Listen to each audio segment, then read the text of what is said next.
Gran expectación en la localidad gallega de Sanjenjo por la llegada inminente del rey don Juan Carlos, que ha anunciado su vuelta a España después de 2 años de ausencia. La visita genera polémica por las críticas de parte del gobierno a la visita, que el Ejecutivo y Zarzuela consideran privada. De hecho, Su Majestad no va a pernoctar en la residencia oficial del rey Felipe, donde acudirá, según ha anunciado, el próximo lunes. ¿Qué tal? Buenas tardes. Canarias buscaba una exención al impuesto verde que pretende gravar todas las emisiones de queroseno a la atmósfera y todo indica que lo ha logrado al menos en parte hasta 2030. Esto quiere decir que pagaremos menos en todos los vuelos nacionales entre Canarias y Península que los que habrá que abonar por los vuelos continentales en Europa, por ejemplo, pero el resto de vuelos con el continente y entre islas, además del transporte marítimo, sí tendrán que aplicar ese impuesto que puede afectar a nuestros bolsillos y a nuestra principal industria, el turismo.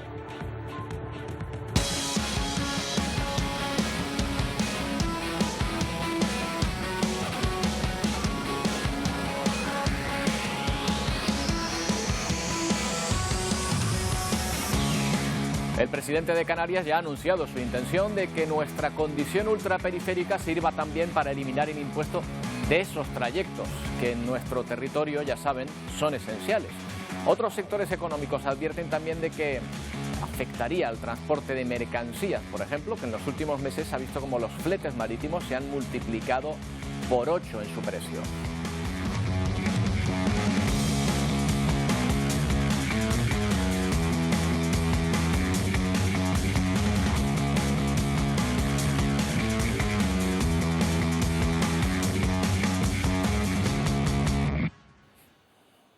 Bueno, y tras el COVID, la hepatitis infantil, llega ahora la viruela del mono.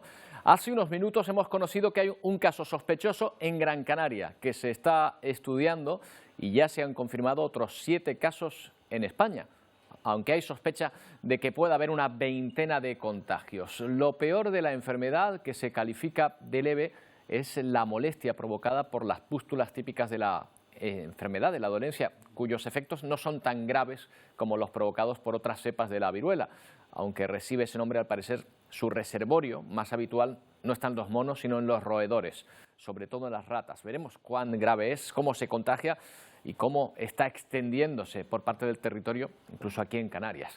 Y se está hablando estos días de la regularización del cannabis medicinal, un debate que regresa esta semana al Congreso de los Diputados sobre esa legalización que se aleja en su forma lúdica, pero que podría encontrar una vía a través de su uso medicinal. Resulta que España se ha convertido en el principal productor y exportador de marihuana en toda Europa, aunque aquí su consumo está muy limitado, precisamente para casos médicos justificados. Vamos a ver hoy qué argumentos defienden quienes se postulan por una regulación más permisiva.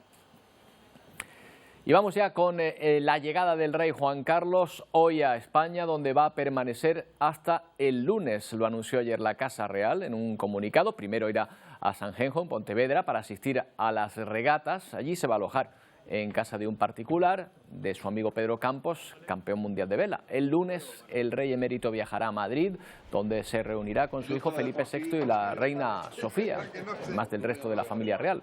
Ese encuentro será en el Palacio de la Zarzuela.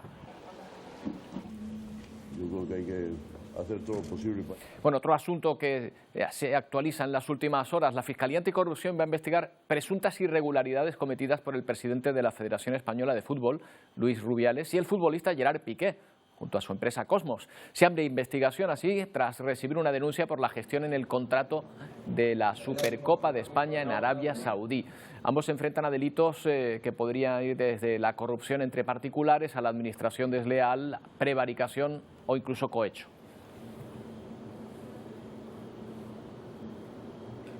Y aquí en las islas, la actualidad pasa por la visita de la ministra de Educación a la isla de La Palma. Siguiendo esta visita ha estado Magali Cáceres. Magali, cuéntanos.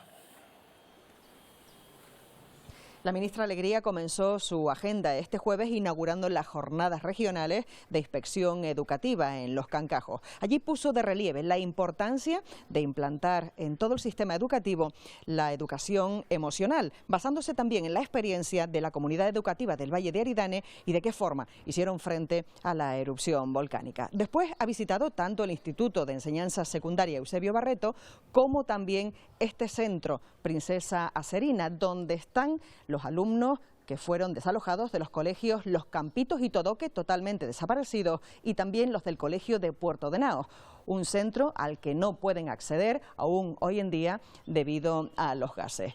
La ministra ha dejado clara la fuerza que le han transmitido en la isla de La Palma toda la comunidad educativa. No descarta hacer nuevas visitas a la isla.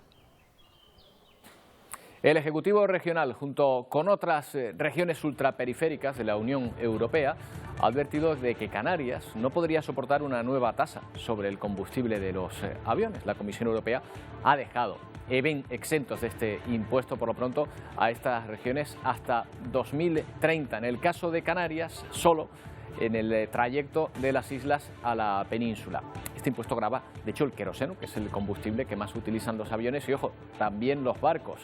De momento, nuestro archipiélago, ISIAR, solo se libra de esa tasa en los vuelos de Canarias a la península, ¿verdad? Pero en los otros no. En los otros no, y ahí sí es. La Unión Europea por primera vez regula el queroseno como partícula contaminante de esos viajes, y aunque tiene su beneficio para el medio ambiente, tiene sus contras para Canarias, claro, porque depende mucho el Producto Interior Bruto de la industria turística. ¿Qué pasa si aplicamos un impuesto? Pues que pues de isofacto pues suben las tarifas, sobre todo de aquellos vuelos entre islas, ojo con eso, y también con los vuelos con el resto de países europeos. Como bien indicas, afecta también a los billetes del transporte marítimo, y otro de los sectores perjudicados, por Roberto, pues pueden ser los propios transportistas. El Gobierno de Canarias pide a Europa que se tenga en cuenta que Canarias es una región insular, que necesitamos de estos transportes pues para movernos entre islas y también fuera, y por otro lado que también se tenga en cuenta ese carácter de región ultraperiférica. Por ello, entre otras cosas, vamos a ver cómo Ángel Víctor Torres pide ese apoyo a Francia, Portugal, que este impuesto vaya más allá del 2030 y que además en todos estos supuestos Canarias quede exenta. El tráfico entre las islas marítimo y aéreo tenga que estar exencionado para el nuevo impuesto que se quiere imponer desde la Unión Europea para el combustible. Y como sabemos, ya está logrado hasta el año 2030 esa exención desde la península a Canarias, pero desde Canarias creemos que también tiene que estar exencionado entre las islas. Bueno, otro tema de interés para Canarias. La ministra de Turismo, Reyes Maroto, ha mostrado su apoyo a que Canarias sea la sede de la futura Agencia Europea del Turismo. El anuncio lo ha hecho el presidente de Canarias en Martinica, donde se celebra estos días la Conferencia de Regiones Ultraperiféricas. La candidatura de Canarias se propuso en 2021 y contó entonces con el compromiso de Pedro Sánchez. También las 9 regiones ultraperiféricas se han pronunciado a favor de esta candidatura.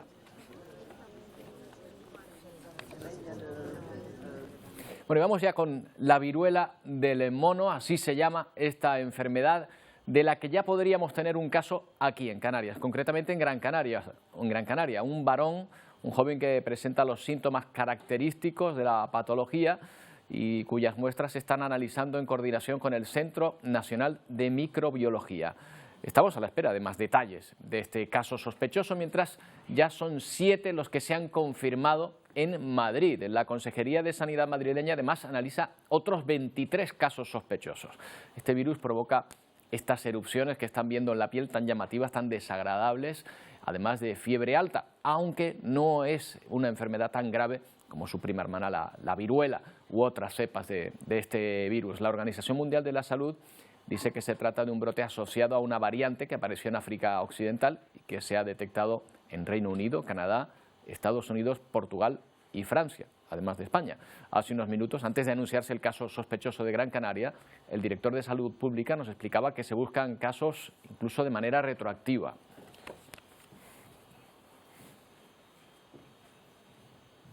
E incluso se va a hacer una búsqueda, se está haciendo ya una búsqueda activa con carácter retroactivo, en el sentido de que aquellas personas que hayan podido consultar en estos últimos días por sintomatología guía que haga pensar que puede ser un caso de viruela del mono, pues serán identificados nuevamente para verificar. Vamos a intentar saber un poquito más sobre esta enfermedad. Hablamos con Jacob Lorenzo, director del Instituto Universitario de Enfermedades Tropicales y Salud Pública de la Universidad de La Laguna. ¿Qué tal, Jacob? ¿Cómo estás? Hola, buenas tardes, Roberto. ¿Qué tal? Bueno, pues no hacemos más que hablar de enfermedades últimamente, desde el COVID, todo lo que tuvimos que hacer, de la hepatitis infantil y ahora de esta enfermedad que en primer lugar parece que es menos grave que su prima hermana, ¿no? Que la viruela en sí, ¿verdad? Exactamente, es una enfermedad de origen zoonótico, de nuevo surgido de un animal, y la variante o esta variedad de enfermedad, la viruela del mono, pues cuando afecta a humanos suele cruzar de forma bastante leve y más benigna que la viruela que extinguimos ya hace bastantes años. Estamos ante un virus, una especie de coronavirus que pasa también de los animales a las personas. No sé si reciban el mismo nombre que en todos los casos. Exactamente, sí, son patógenos zoonóticos, es una enfermedad zoonótica, lo que quiere decir que es un patógeno que afectaba a animales y pues ha evolucionado de tal forma que es capaz de saltar esa barrera e infectar a humanos. Ya lo vimos con el SARS-CoV-2 y ahora lo estamos viendo pues con este virus de la viruela del mono. Y aunque se llama viruela del mono, tengo entendido que el reservorio puede estar en otros animales, ¿no? Exacto, el reservorio de este virus son los roedores principalmente, si bien también se ha visto que se ha detectado pues, en animales tales como murciélagos, incluso en el Congo o también en ardillas. Con los murciélagos otra vez, que la verdad es que se nos ponen los pelos de punta cada vez que empezamos a oír hablar de estas cosas que ya nos resultan comunes, Jacob. Mira, me sorprende cómo se está extendiendo tan rápido, en el sentido de que estamos viendo 7 casos confirmados en Madrid, aunque no hay otros 23 en estudios. Mira, ahora uno en Gran Canaria. ¿Por qué? ¿De qué manera se contagia?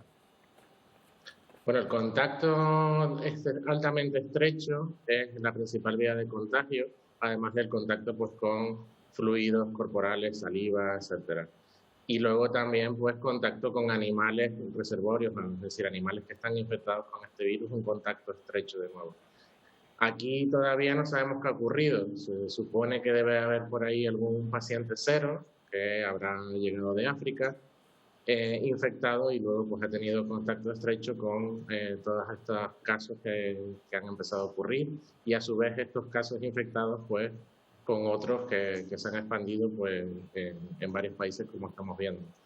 Pero todavía es demasiado temprano para saber qué es lo que ha ocurrido y supongo que en las próximas semanas tendremos un poco más de información. Claro, la cuestión además es que tarda bastante en incubarse, ¿no? Hasta 2 semanas, tengo entendido. Sí, el periodo de incubación es bastante largo. Si bien pues, al inicio cursa con una sintomatología atípica donde vamos a tener una inflamación de los ganglios linfáticos y luego pues ya aparecerán las típicas pústulas o exantemas que se denominan, que son estas ronchas, por así decirlo, que hemos visto en los últimos días que llaman bastante la atención. Es que, a ver, se hablaba de varicela, decían que podía ser parecido, pero no tiene nada que ver, por lo menos las que hemos visto, son como mucho más llamativas, ¿verdad? Sí, son un poco más de un tamaño un poco más grande y además se localizan en zonas determinadas del cuerpo, no es como cuando veíamos casos de nuestra viruela, donde se desarrollaba por todo el cuerpo. Aquí suele afectar más a las extremidades, sobre todo a las manos y también a la zona del pubis. Después pueden dejar marcas también, al igual que ocurre antes, se veía enfermos de viruela, se veía la cara muy marcada, ¿pueden llegar a generar esas marcas? Exactamente, si no se tratan bien y se cicatrizan bien las heridas que se forman una vez que se van sanando estas pústulas, pues se podría quedar también esa marca o esa cicatriz. Bueno, Jacob, la parte buena es que parece que no es tan contagiosa como el COVID, por ejemplo, ¿verdad? O sea, estamos hablando de otro tipo de virus, ¿verdad? Sí, estamos hablando de otro tipo de virus totalmente diferente. Es un virus además de ADN, no va a mutar tanto como hemos visto que ha mutado el SARS-CoV-2 y además no se transmite bien entre personas. Es muy bueno transmitiéndose de animales a humanos, pero no entre humanos.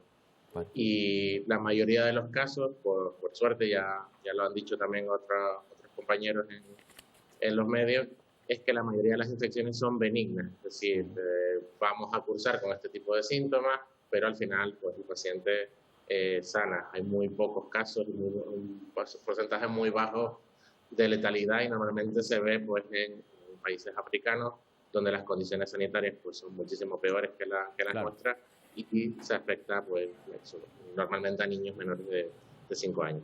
Bueno, pues veremos qué es lo que pasa, porque en todo caso es una enfermedad, bueno, una enfermedad y además una enfermedad desagradable en los síntomas que pueda tener para quien la sufre.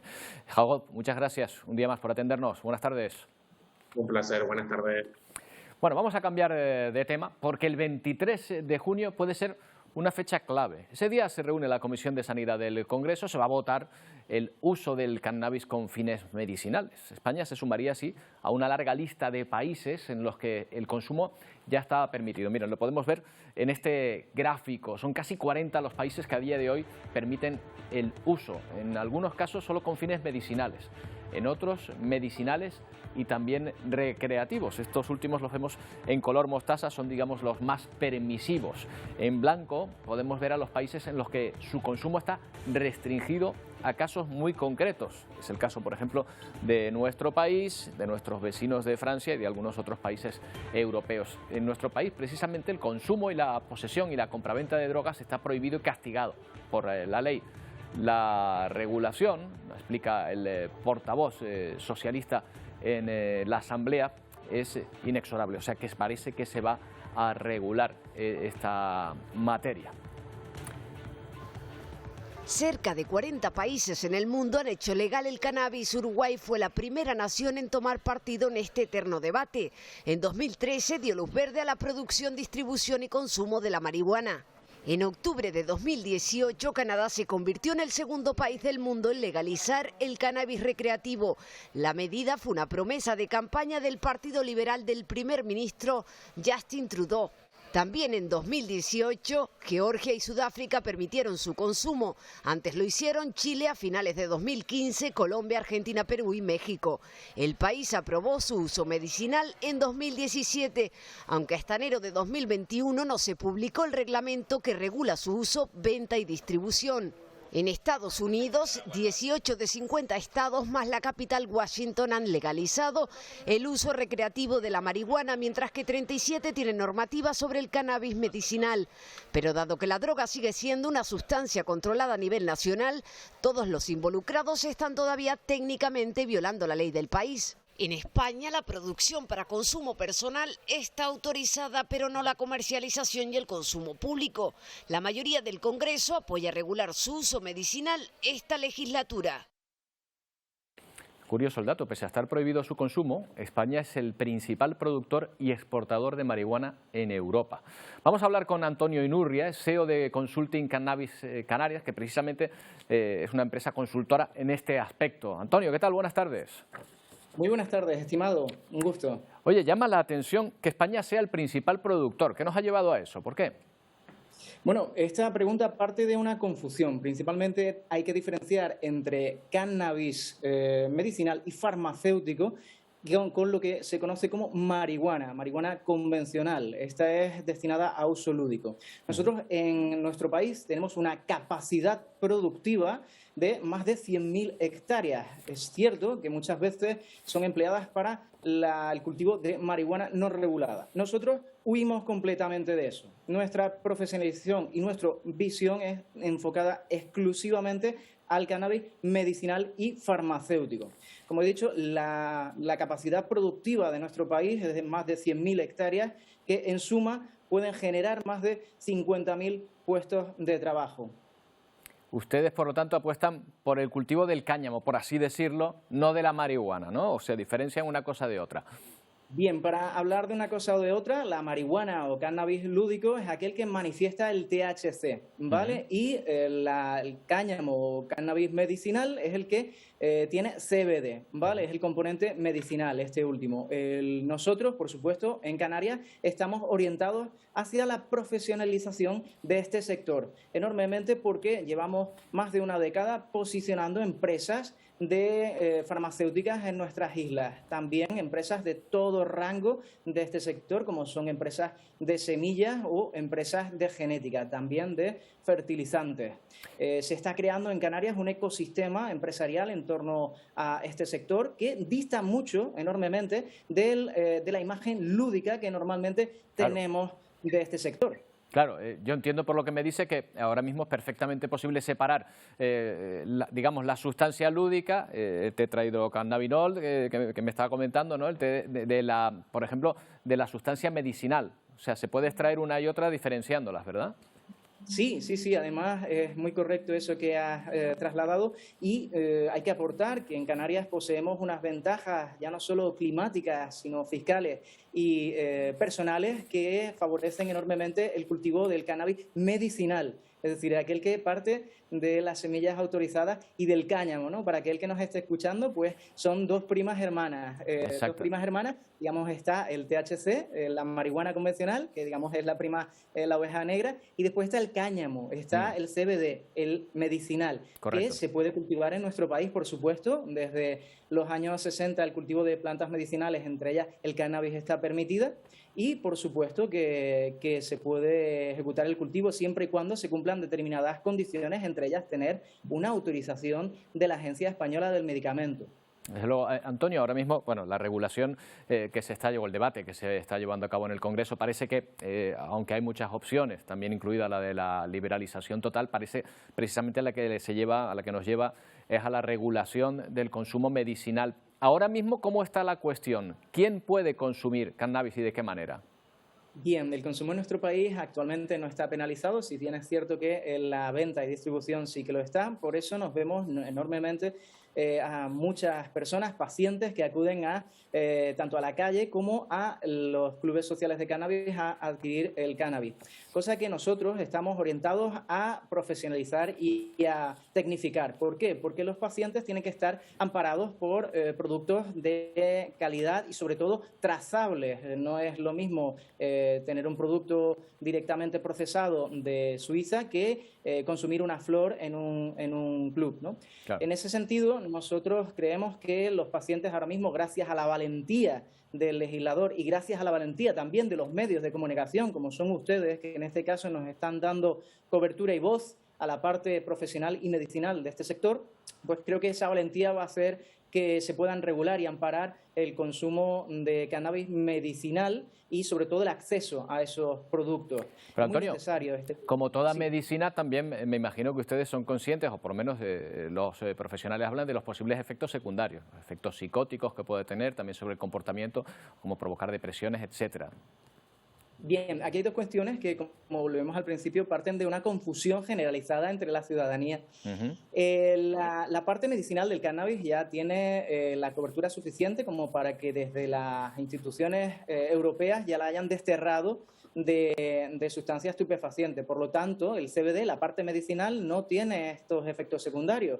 Los efectos secundarios se dan en la parte lúdica, en el THC, en la prima, la oveja negra, en la prima mala, ¿vale? Claro. En este sentido, afortunadamente, estamos avanzando en las investigaciones y, de hecho, en España somos pioneros en investigación medicinal y por fortuna, ahora mismo ya se han desterrado la mayoría de los efectos secundarios en el CBD, ¿no? Es posible aislar las dos componentes, como hablábamos al principio, y eso permite que solo podamos quedarnos con la parte buena. Bueno, pues veremos el próximo 23 de junio si sale algo en claro de esos debates que se están llevando en el Congreso y si se amplía o se regula de otra forma el uso medicinal del cannabis. Antonio, gracias por explicárnoslo. Buenas tardes.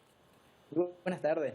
Bueno, pues una nueva industria que se abre en torno al cannabis y su uso medicinal en este caso. Bueno, pues hacemos una pausa, pero aún tenemos muchas cosas que contarles. No tardamos.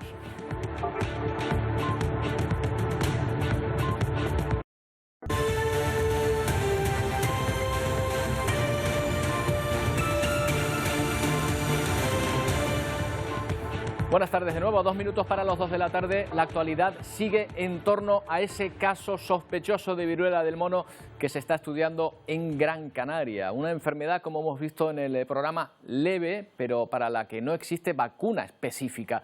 Sin embargo, hace unos minutos hemos conocido que España va a comprar miles de vacunas contra la viruela tradicional, la viruela común, para hacer frente a estos casos, porque parece que puede cubrirnos frente a este tipo de virus también. Vamos a escuchar al director general de Salud Pública de Canarias, José Juan Alemán, que ha dicho que se va a confirmar el caso de Canarias en 24 horas. En el transcurso de la mañana se han tomado todas las muestras biológicas y en la tarde, si sale todo bien, pues serán enviadas a Madrid. Esperemos que en un plazo alrededor de 24 horas pues podamos tener los resultados y podamos pues confirmar o descartar en su caso pues el caso. La actualidad en la guerra de Ucrania nos lleva un día más a Mariupol. La evacuación de la acería de Azovstal, en esta castigada ciudad, sigue en marcha. Rusia afirma que otros 771 soldados ucranianos han abandonado en las últimas horas esta planta industrial. Según el Ministerio de Defensa, ya serían más de 1.700 los militares que se han entregado a las fuerzas rusas. Moscú ha difundido estas imágenes en las que muestra cómo supuestamente esos soldados reciben asistencia médica en un hospital de la región de Donetsk. Insistimos, la fuente de este vídeo es Moscú. Vemos a los combatientes ucranianos que aseguran que están siendo bien tratados y alimentados. Imágenes difundidas por Rusia, por lo que todavía no sabemos si estas personas hablaban libremente, sin coacción. Tenemos comida, hay médicos. Me proporcionaron primeros auxilios, no me puedo quejar. Me están tratando bien, nos dan de comer, nadie me está maltratando física o psicológicamente. Bueno, esto es la versión que da Rusia del tratamiento a estos prisioneros. Ucrania, mientras tanto, ha lanzado varias contraofensivas en los últimos días, logrando expulsar a las fuerzas rusas de varios enclaves como Kharkov. Sorprende la capacidad de resistencia del ejército ucraniano, menor en número de efectivos y recursos armamentísticos que el de Putin. Pero frente a esa desigualdad, Ucrania hace valer su estrategia basada en el conocimiento del terreno. Por ejemplo, miren, están viendo este ejemplo. Estos soldados ucranianos llevan a cabo una operación especial para frenar el avance de las tropas rusas en Lugansk. Para ello llenan de explosivos ese puente ubicado en Rubizne, absolutamente necesario para que las tropas rusas puedan cruzar. Lo hacen saltar por los aires de esta manera, impidiendo que los invasores progresen en ese punto en el este del país.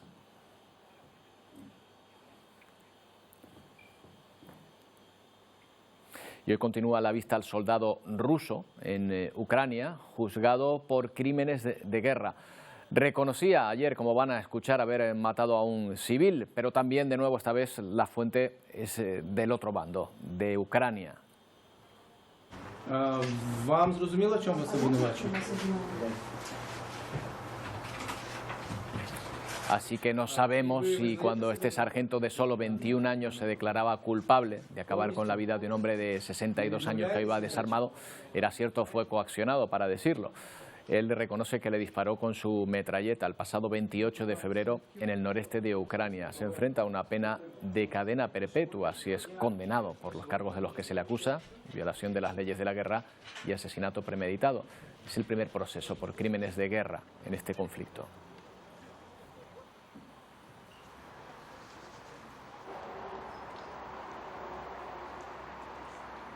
Bueno, mientras ese juicio ha tenido lugar, el presidente ucraniano Volodymyr Zelensky se ha convertido también en un personaje de cómic. Ahí lo ven. La historia de su vida trasladada a novela gráfica.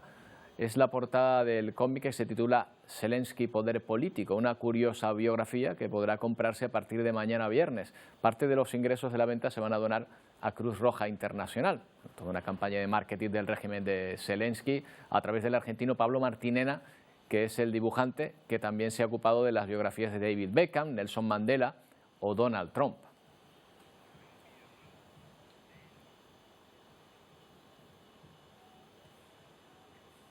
Bueno, la guerra también hace dudar a muchas personas sobre si perseguir sus sueños o sus principios. La respuesta puede parecer sencilla, pero cambiaría por completo el futuro de cualquiera. Es justo lo que le ha pasado al joven bailarín David Mota, primer bailarín del ballet Bolshoi, que ha abandonado la compañía, que se lo ha dado todo por solidaridad con Ucrania.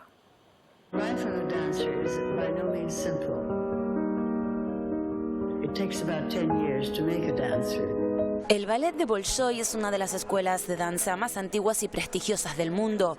El brasileño David Mota ha pasado más de la mitad de su vida allí, convirtiéndose en toda una promesa del ballet.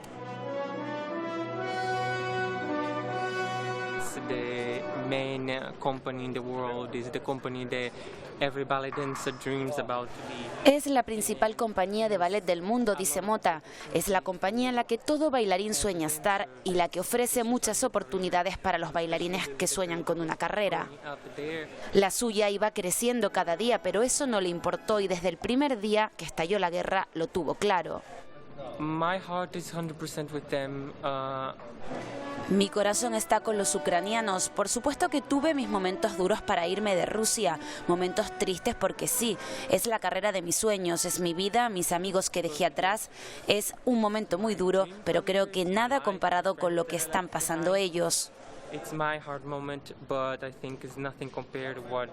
Tras refugiarse unos días en su país natal, Brasil, a finales de mes se mudará a Berlín para debutar en el Staatsballet alemán, un país con un idioma diferente que desconoce, pero que para este joven que lleva fuera de su casa desde los 12 años no será problema. Como Mota, todos los bailarines extranjeros del ballet de Bolshoi ya han dejado la compañía por solidaridad.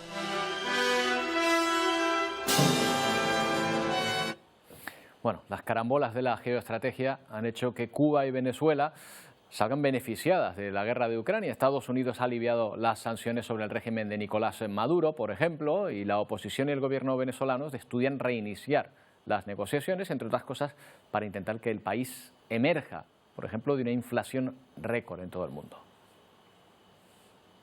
Con esta fotografía, la coalición de partidos opositores y el gobierno de Nicolás Maduro anunciaron que mantienen conversaciones para reanudar el diálogo que llevaban adelante en México hasta que el chavismo lo suspendió a finales del año pasado. Desde entonces hemos estado en esa especie de estancamiento, de que no hay progreso real. La flexibilización de las sanciones a Venezuela comienza a mover nuevamente las piezas, en opinión del politólogo Alejandro Armas. Yo creo que el chavismo va a jugar bueno, vamos a ver qué tanto puedo sacar yo manteniendo este diálogo sin yo realmente ceder en nada. La oposición reiteró que no tuvo nada que ver con el alivio de las sanciones. Lo que hubo fue una decisión del gobierno de los Estados Unidos encaminada hacia la búsqueda de la negociación. La Casa Blanca autorizó a la petrolera Chevron a negociar directamente con el gobierno de Nicolás Maduro, pero mantiene prohibida la posibilidad de explotar y vender el crudo venezolano. Por ello, el economista Daniel Cadenas duda que la medida pueda aumentar la producción petrolera del país. Aquí hace falta mucho más que permitirle a Chevron conversar directamente con el gobierno, pues al final es una sola empresa.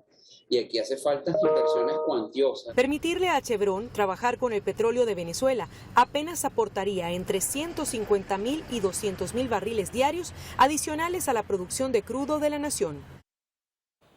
Pero nos preguntamos si en Venezuela los ciudadanos están ya notando esas sanciones, la retirada de esas sanciones, si han percibido alguna mejora en la calle. Y lo hacemos con alguien que vive allí, concretamente en la ciudad de Valencia, José Gregorio Rodríguez Dorta. ¿Qué tal, José Gregorio? Buenas tardes, buenos días allí en Venezuela. ¿Cómo están? Bien, gracias, bien. Por aquí bien, ¿y ustedes por allá cómo están todos? Estupendamente, estupendamente. Muy atentos a lo que ocurre en ese país hermano, ya lo sabe usted, de los fuertes lazos que unen a Canarias con Venezuela y por la que siempre estamos atentos y en cierta manera preocupados. José Gregorio, ¿han notado que ha mejorado en los últimos días o han podido percibir ya que la retirada de las sanciones a Venezuela puede mejorar la situación ya en la calle de los ciudadanos de a pie? Sí, realmente en los últimos días sí se nota ya el cambio. Hay una leve mejoría, de verdad lo notamos porque la economía poco a poco ha ido mejorando, en el sentido que ya hay mayor productos de la canasta básica alimenticia y de la higiene, en particular en todo, de verdad, ha ido mejorando paulativamente la economía en el sentido que hay algo más de trabajo. Encuentran algo más de trabajo y algo más de productos porque supongo que las colas que tienen que hacer a veces para comprar determinados artículos seguirán estando ahí, ¿no? A lo mejor duran menos, no lo sé. No, realmente ya no existe cola para hacer compras. De verdad, eso de hace casi un año atrás mejoró enormemente. Eso fue a raíz de que el gobierno flexibilizó lo que es las negociaciones de traer cualquier persona natural o cualquier pequeña y mediana empresa, cualquier tipo de artículos, producto para el consumo personal y masivo, no solamente de higiene, sino cualquier materia prima que se requiera importarla. El gobierno ha sido, en ese sentido, bastante flexible. José Gregorio, otra cosa... Disculpa, otra cosa será la inflación, ¿no? Porque creo que los precios suben prácticamente a diario. El aumento de precios en Venezuela, vamos, los datos están ahí, es de los mayores del mundo. ¿Ustedes notan el aumento de precio de un día para otro o de una semana para otra? Ya no es tanto como antes. Eso en los últimos años de verdad era lo más que nos afectaba. Sí ha habido inflación, no lo vamos a ocultar, pero no es tan fuerte. Eso ha debido a que hay muchos ofertantes debido a esta mejora que dio el gobierno de flexibilizar todo lo que es los productos importados. Y recuerda que los demandantes no son los mismos de antes, entonces al haber tantos ofertantes hace que la inflación haya disminuido. Ya que se consigue todo tipo de productos. La única dificultad es que solamente hemos tenido en los últimos días. Pero José Gregorio, por ejemplo, ¿cómo pagan ustedes? ¿Pagan normalmente en bolívares o en dólares? En dólares. En dólares y también en bolívares. Hay las dos modalidades. Recuerda que el dólar es una moneda que no está contemplada dentro del régimen, aunque ellos flexibilizaron esa parte y lo está permitiendo sin ningún tipo de problema. Claro. E incluso muchas cosas estatales se rigen en base al dólar. Claro, y es lo que se encuentran. Volveremos a hablar, José Gregorio, para ver si efectivamente la retirada de las sanciones va mejorando la situación todavía de cara al futuro. Ojalá que sea así. Muchas gracias por atendernos. Vale, gracias a ti, Roberto. Estamos en contacto. Un saludo. Vale. Bueno, pues así está, ese es el testimonio de un ciudadano a pie en Venezuela. Un encuentro entre todos los países americanos, seguimos en ese continente, está generando polémica entre regiones, entre otros precisamente con el régimen de Nicolás Maduro. La Cumbre de las Américas surge como punto de reunión para tratar aspectos relativos al continente, pero la previsión de que el anfitrión, Estados Unidos, no invite ni a Cuba ni a Venezuela, hace que otros como México rechacen ir. El último en sumarse a la lista de posibles no asistentes es Guatemala. Divalis Cas nos cuenta los motivos.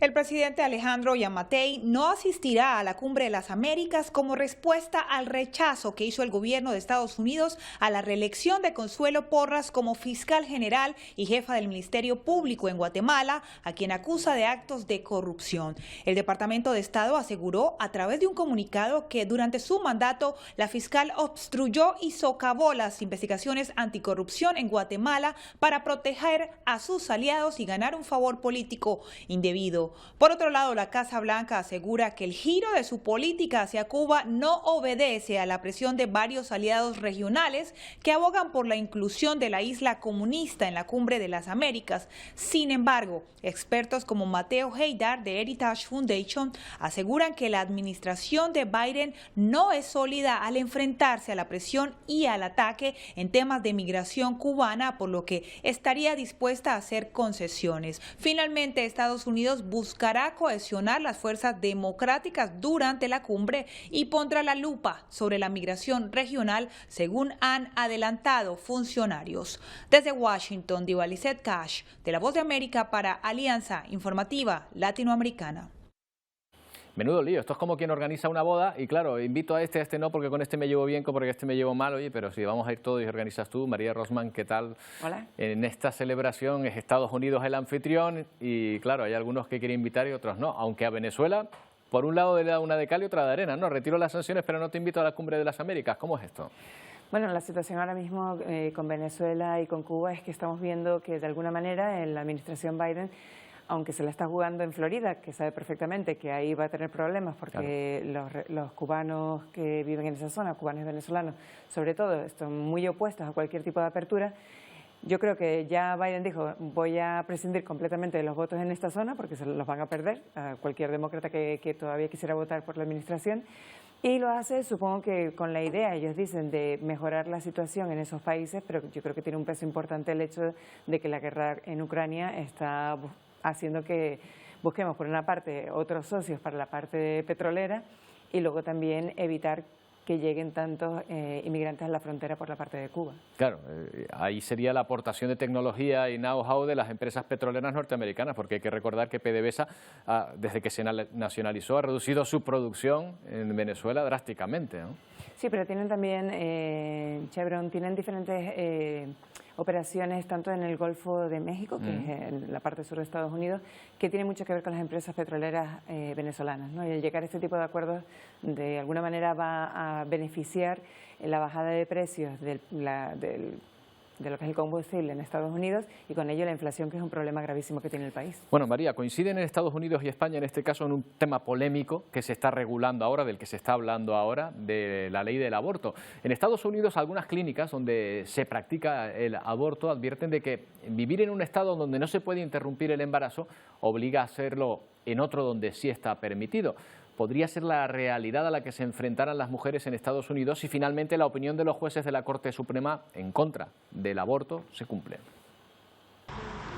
La difusión reciente de un borrador de sentencia que sugiere la posibilidad de que la Corte Suprema anule su decisión en el caso Roe vs. Wade de 1973 ha planteado los viajes como una alternativa para embarazadas que residen en estados donde se restrinjan sus derechos reproductivos. Estados como California, Oregon, Washington, Illinois y Colorado se preparan para recibir lo que piensan puede ser un aumento significativo de mujeres que tengan en sus lugares de origen acceso a procedimientos médicos para interrumpir su embarazo.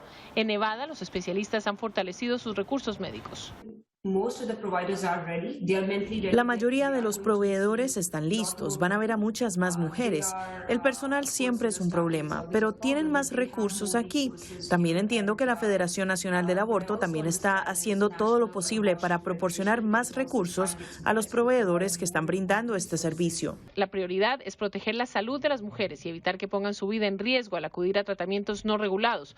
Desde el punto de vista legal, dicen los activistas, la prioridad debe ser evitar que si las mujeres buscan servicios de abortos en otros estados, no sean procesadas legalmente. Claro, ahí hay otra clave, es decir, que si alguien cambia de estado, lo que se propone desde estas organizaciones es que tampoco se las persiga, es decir, que en el estado del que salen, ¿no? Sí, es que ya tenemos algunos estados en los que tienen leyes muy restrictivas, por no decir que prohíben por completo el aborto, y otros que si se cumple este borrador que se había presentado en la Corte Suprema, estamos hablando de 13 estados en los que habría un efecto dominó y tendrían también leyes muy restrictivas. Y en algunos de ellos incluso se penaliza a las mujeres que quieran salir de ese estado para ir a abortar en otro lugar. Eso es lo que quieren de alguna manera tratar de evitar.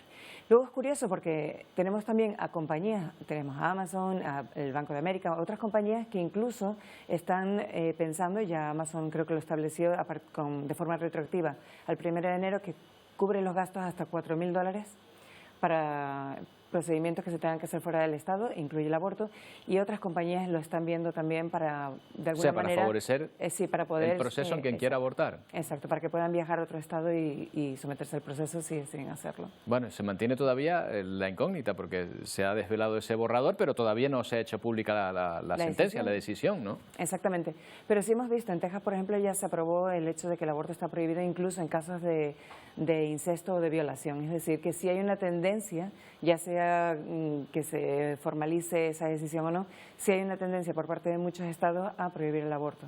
Bueno, y hay un problema en Estados Unidos que es la leche materna, concretamente, sí. María, efectivamente, porque hay escasez de la fórmula para bebés en aquel país. ¿Qué ocurre?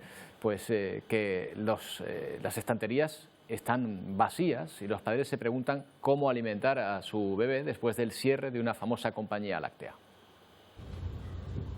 La escasez de leche en fórmula comenzó a mediados de abril y frente a la incertidumbre comenzaron las compras de pánico. Lo que más preocupa a los padres es cómo alimentar a sus hijos cuando su única fuente de nutrición es una leche imposible de conseguir. La situación afecta a millones de familias. Las poblaciones de bajos recursos, la comunidad hispana, latina y las comunidades afroamericanas están en la parte superior de la lista de comunidades de alta susceptibilidad para esta crisis.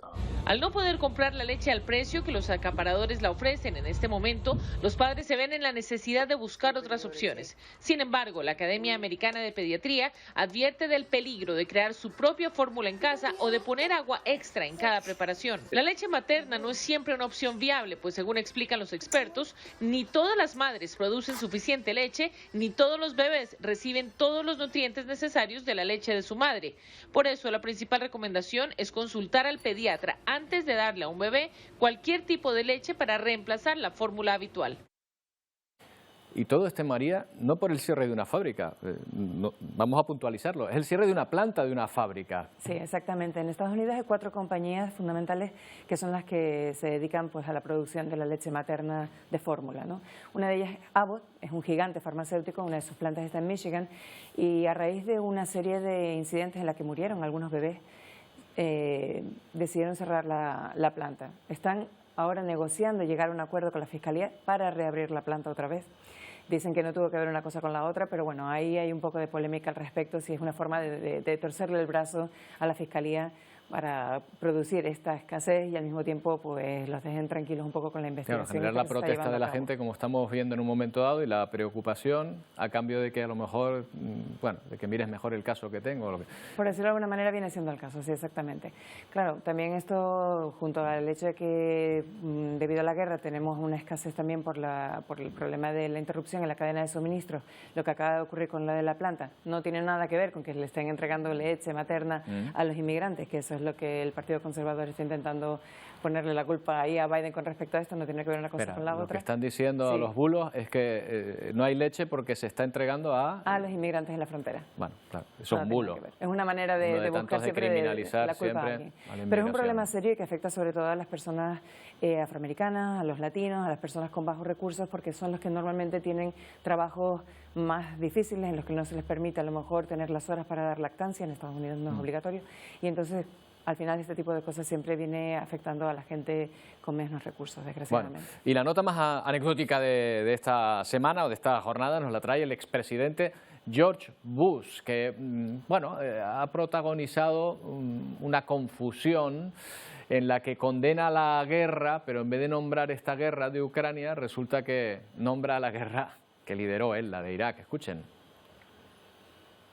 The decision of one man to launch a wholly unjustified and brutal invasion of Iraq. I mean, of Ukraine. Iraq, too. Anyway. 75.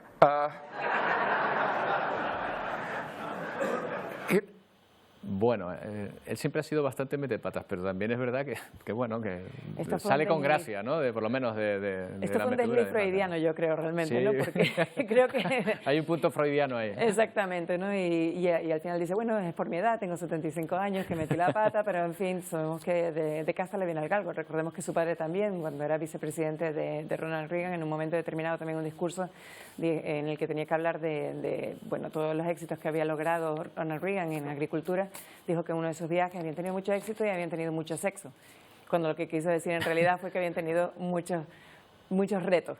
Y claro, lo arregló también, pero bueno, se hizo también súper famoso por haber dicho algo que podía haber sido o no también algún tipo de desliz freudiano, ¿no? Sí, la verdad es que, hombre, 75 años ya dice que tiene. Sí.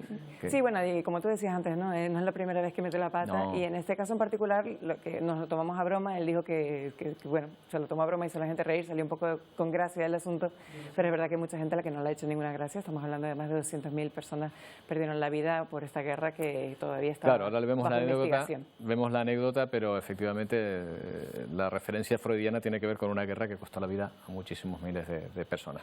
María, será hasta la semana que viene.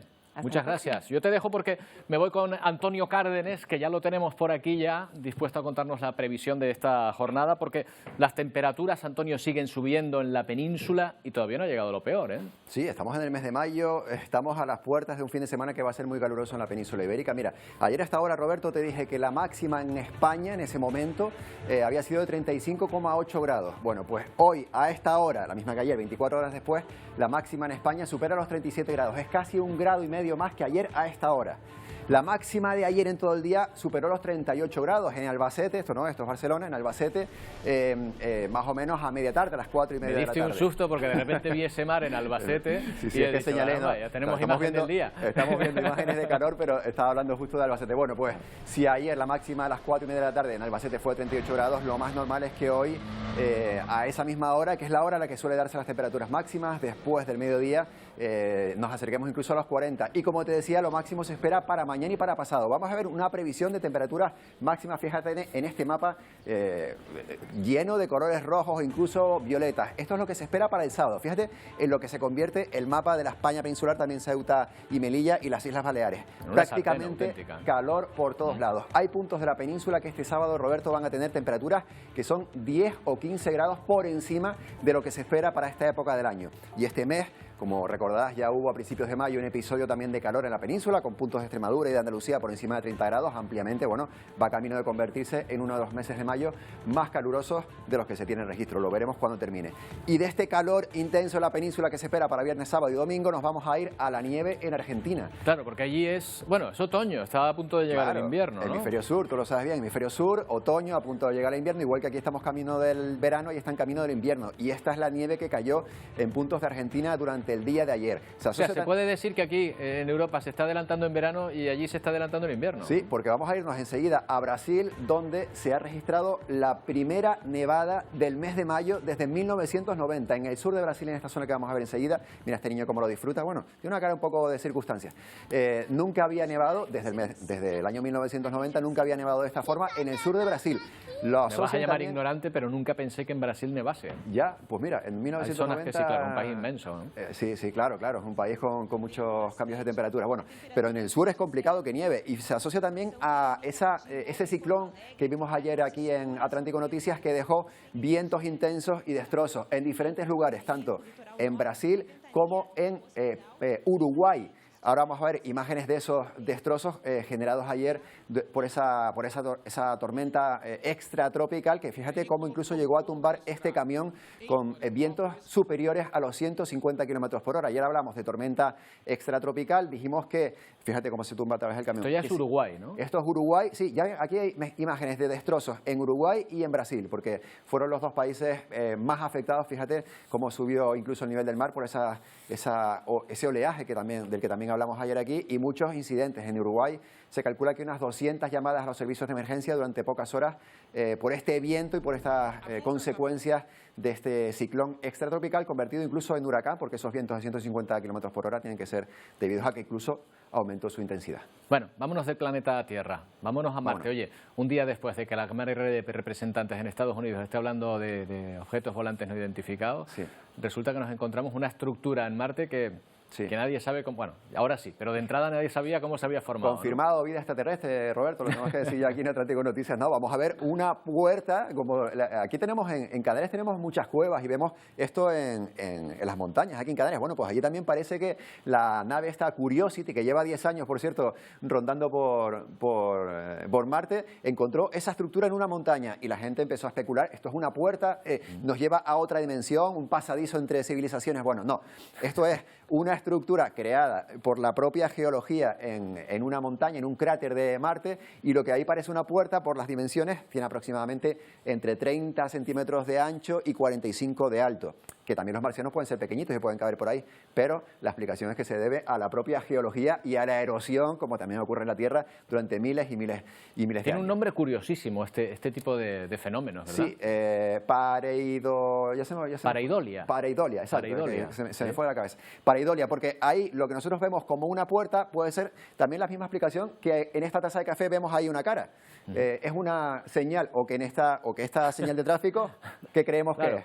Parece un machanguito de con Star una Wars. escopeta. Hombre, pero fíjate, esto también lo tenemos en la naturaleza. Esto es aquí, Anaga, Canarias. Esto parece un león. Fíjate la boca, los ojos. Esto también es por la pareidolia. Nosotros recibimos un estímulo visual y lo asociamos con una forma que conocemos. Esto también es Oranaga, Tenerife. Esto es un cocodrilo, una boca de cocodrilo en Fuerteventura, que también está muy de moda porque la gente se sube aquí. Aprovechamos para decirle a la gente que no se suba, que se lo carga. Bien, esto pasa en Canarias. Esto pasó durante la erupción del volcán de La Palma. Nuestro compañero de los medios de comunicación, Miguel Ángel Guerra, hizo esta fotografía y dijo, esto se parece a un ídolo de Tara. ¿Por qué? Por la pareidolia. Y esto ocurre en el Machu Picchu, en Perú. Esto es el Machu Picchu, ahí lo ves. La gente dice que aquí hay una cara de un inca. Vamos a moverlo un poquito. Fíjate la cara, la nariz, la boca, la barbilla y el ojo allí. Claro, es verdad. El Machu Picchu en Perú, la cara del inca ahí colocada. Bueno, ¿lo ves claro? Qué bueno, oye. ¿Y esto lo has averiguado tú solo? Yo solo, con la ayuda de los guías de Machu Picchu. Qué bueno. Antonio, Pues lo dejamos con las pareidolias. Pareidolia. Bueno, seguro que hay más, ¿eh? Si nos Seguro. ponemos a buscar en redes. Gracias, Antonio. luego. Bueno, pues hoy nos vamos a despedir, vamos a terminar precisamente con robots mucho más normalizados de uso común, que ya son como drones, los que han sido, por ejemplo, los drones culpables de hacer este show en el que se encendieron 210.000 luces LED para conmemorar el Día de Buda en Tailandia, uno de los más importantes para los budistas de todo el mundo, que conmemora el día del nacimiento de Buda. Con estas imágenes les dejamos. Se quedan con Telenoticias 1. Nosotros volvemos mañana a la 1:30 en otra edición de Atlántico Noticias. ¡Feliz día!